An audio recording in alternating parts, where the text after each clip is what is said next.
Remeni dipastikan akan memperkuat sepak timnas Indonesia dalam kualifikasi Piala Dunia 2026. Apakah kehadirannya juga semakin membawa Indonesia kian dekat masuk dalam daftar negara yang berlaga di Piala Dunia? Kami bahas bersama Bungkus Naini, pengamat sepak bola. Selamat malam, Bungkus. Selamat malam, Tiffany. Baik, kita membahas kehadiran Ola Remeni sudah dipastikan akan memperkuat timnas Indonesia. Apakah memang seperti spekulasi dari banyak pihak bahwa kehadiran Ola ini akan menguntungkan di lini depan timnas kita, Bungkus? Iya, ini memang isu lama yang sudah bergulir hampir 2 tahunan. Sejak era Sintayong masih pegang tim nasional kita memiliki masalah di lini depan. Dan masalah di lini depan itu tercermin dari banyaknya gol di tim nasional kita yang diproduksi bukan oleh pemain depan, tapi justru oleh pemain belakang atau pemain tengah. Nah, ini kan isu ini sudah lama dan tidak pernah ada solusi yang tuntas, karena memang kita kesulitan mendapatkan pemain dengan posisi sebagai striker, pemain nomor 9 yang betul-betul teruji kemampuannya. Beberapa pemain sudah dicoba, termasuk pemain dari diaspora juga, ada Ragnar Oratmangun, ada Rafa Strijk. Kemudian dari dalam negeri kita juga sudah mencoba beberapa nama, ada Hoki Caraka, ada Ramadan Sananta, tapi tidak ada yang betul-betul mampu menjawab kebutuhan soal produktivitas di lini depan. Makanya kehadiran Ole dengan reputasi yang cukup baik sebagai striker yang kemampuannya teruji di beberapa klub sebelumnya, termasuk ketika dia bermain di Emmen di Liga Belanda, 13 gol dari 45 pertandingan, itu adalah gambaran bahwa dia memiliki prospek untuk menjadi pemain yang bisa diharapkan produktivitasnya. Oke, baik. Yang jadi pertanyaan juga beberapa orang bahwa bagaimana kemudian dengan nasib dari Rafael Strijk dan juga Nathan Choang. Apakah dengan kehadiran Ole ini mereka akan tergeser, Bungkus?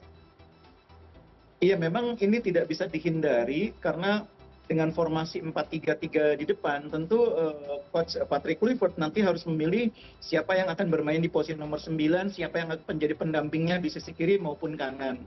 Nah, pemain seperti Rafa Strijk, Oratmangun itu mungkin akan punya kesempatan tidak lagi di posisi nomor 9, tapi lebih ke posisi nomor 7 atau nomor 11, artinya di sayap kiri.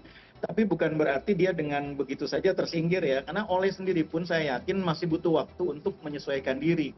Tidak ada pemain di level timnas yang begitu saja mampu bergabung dengan tim dan kemudian beradaptasi dengan sempurna. Selalu butuh waktu.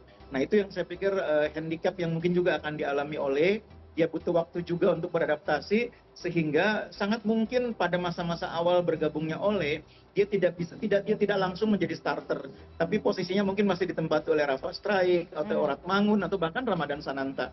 Jadi ini hal yang natural ya, striker sekualitas apapun ketika berada di timnas, apalagi dia baru bergabung, baru memulai debutnya, dia pasti akan butuh waktu adaptasi. Ditambah lagi kan menjelang pertandingan timnas lawan Australia, kan tidak ada uji coba bagi timnas. Sehingga mau tidak mau Ole butuh waktu untuk melihat dulu teman-temannya bermain. Butuh waktu untuk beradaptasi dengan suasana tim. Dan itu memerlukan waktu. Oke. Berbicara mengenai adaptasi yang juga tampaknya tidak membutuhkan adaptasi terlalu lama adalah pelatih Kluivert sendiri. Kita lihat di beberapa waktu terakhir pelatih Kluivert berburu pemain lokal ke daerah-daerah, kemudian menonton pertandingan di klub-klub lokal di sana. Bagaimana pengamatan Anda, Bungkus, terkait dengan hal ini? Karena mungkin kalau kita lihat dari pelatih sebelumnya, dari Coach Sintayong, agak berbeda dengan gaya belusukan mencari pemain-pemain lokal ke daerah-daerah ini. Kemudian dari pengamatan Anda, kira-kira siapa pemain lokal yang mungkin diajak atau direkrut oleh Patrick Kluivert? Sebetulnya Sintayong dulu juga sering melakukan belusukan ya ke pertandingan-pertandingan klub Liga 1. Jadi setiap pelatih pasti melakukan hal yang sama ya.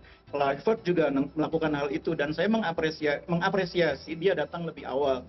Karena skenario awalnya kan dia datang nanti pada pekan kedua Februari, waktu itu disampaikan oleh Pak Erick Thohir ya. Tapi ternyata dia datang lebih awal di akhir Januari, dan ini memberi dia waktu yang lebih banyak untuk melihat lebih banyak pertandingan. Ini hal yang positif, harus kita apresiasi. Dan saya berharap dengan lebih banyaknya Kluivert turun ke lapangan melihat pertandingan Liga 1, dia bisa mendapatkan pemain-pemain yang mungkin selama ini tidak terpantau. memang tidak terlalu banyak sebetulnya alternatif yang bisa didapatkan ya, karena hampir semua pemain berkualitas di Liga 1 itu sebetulnya sudah pernah dipanggil. Beberapa nama yang sekarang berada di timnas dan reguler mendapatkan tempat, itu berkali-kali sudah dipantau. Begitu juga dengan pemain yang sekarang sudah tidak lagi dipanggil, itu juga dulu kan pernah juga mendapat kesempatan. Nah mungkin dengan Kluivert sekarang turun lagi, pemain yang sebelumnya sudah agak terpinggirkan, ini ada kesempatan untuk kembali ke tim nasional. Misalnya Edo di Persib, misalnya Adam Alis di Persib, misalnya Ramadan Sananta di Persis Solo, Riyandi di Persis Solo, Ricky Kambuaya di Dewa United. Itu kan sekarang dengan dengan Patrick Kluivert lebih sering turun ke lapangan, itu akan lebih banyak lihat kualitasnya. Dan satu hal yang harus dicatat juga, pelatih tidak cukup hanya melihat pemain itu satu kali. Karena performa pemain itu juga harus dilihat konsistensinya. Jadi hari ini bermain bagus itu kan tidak selalu mencerminkan kualitas yang sebenarnya. Jadi harus dilihat lagi di pertandingan berikutnya. Hari ini mungkin pemain yang berlabel pemain timnas tampil di bawah performa terbaik dia. Tapi bukan berarti kemampuannya tidak bagus. Makanya penting pelatih timnas itu melihat pemain lebih dari sekali.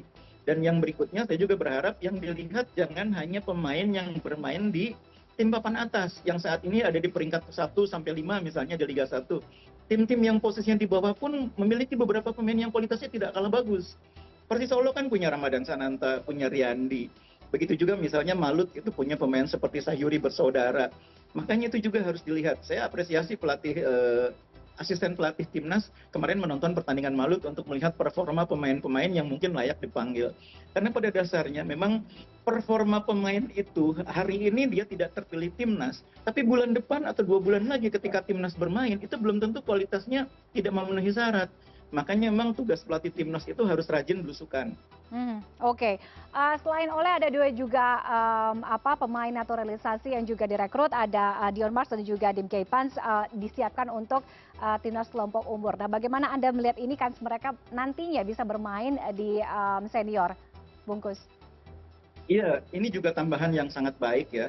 Meskipun memang agak terlambat karena Timnas 20 kan sudah mulai bertanding, mereka masih dalam proses pindah federasi, sehingga memang agak sedikit terlambat. Tapi sebetulnya secara kualitas dua pemain ini sangat bagus ya, mampu memberi tambahan alternatif bagi pelatih untuk menyusun formasi tim yang lebih kuat ya. Sayangnya memang prosesnya agak sedikit terhambat sehingga mereka baru bisa bergabung belakangan. Padahal kita sudah segera bertanding ya. Ini sebuah kerugian sebetulnya bagi timnas U20, tapi kita harus melihat ke depan ya. Anak-anak ini punya potensi bagus, sehingga kalau hari ini belum bisa dimainkan, katakanlah kita bisa manfaatkannya untuk event yang lebih besar di kesempatan berikutnya.